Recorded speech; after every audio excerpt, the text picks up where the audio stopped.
So last year I did a video about planting comfrey in the vineyard, and I just wanted to give a little update on how that's going. I'll put a link to the video right now and you can check that out. I explain it a lot more detail in that video.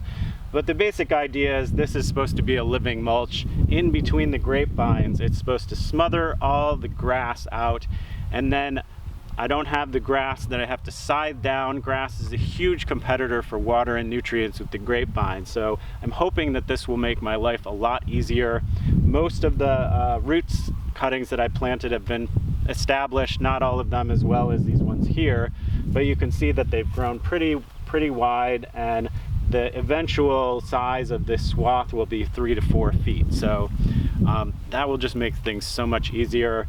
And there's a lot of potential for this, for other vineyards to do it, to reduce the amount of pesticides that they spray on their vineyards. You know, a lot of conventional vineyards will just come through and they'll just herbicide this whole swath within the row of grapes. And the problem with that is obviously it's a poison to the environment.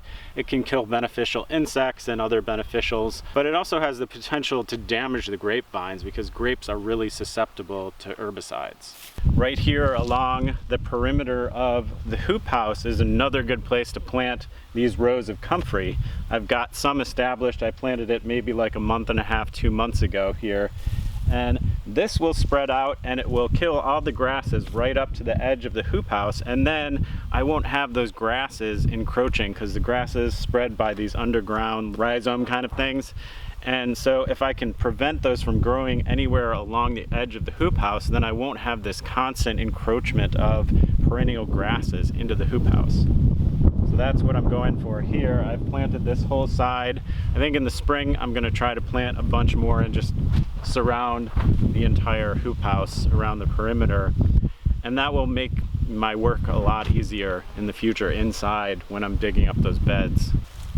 And another little vineyard update is this bed here, which is a perennial flower bed. And I've got many different varieties of irises in here. I've got German irises, Siberian irises. I'm even growing some of the resurrection lilies in here. And the idea of this business is to make use of the space in between the grapevines to produce more income. Eventually, I plan to have these available for sale through a website, and you all can help support me by buying beautiful irises from this business. Right now, I'm in the process of multiplying these, increasing my supply, and probably in the next year or so, I should have enough to start selling some of these bulbs.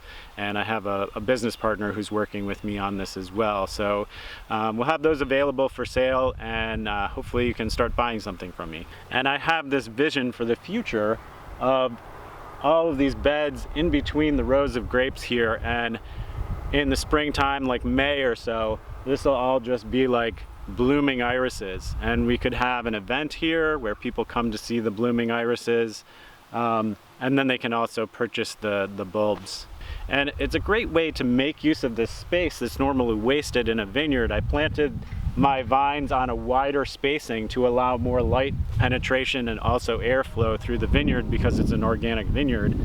But I want to make use of this space, and a lot of vineyards will just leave it to grass and then they have to maintain it. But this is another way to make more income and also produce income at times of the year when the vineyard itself is not producing income.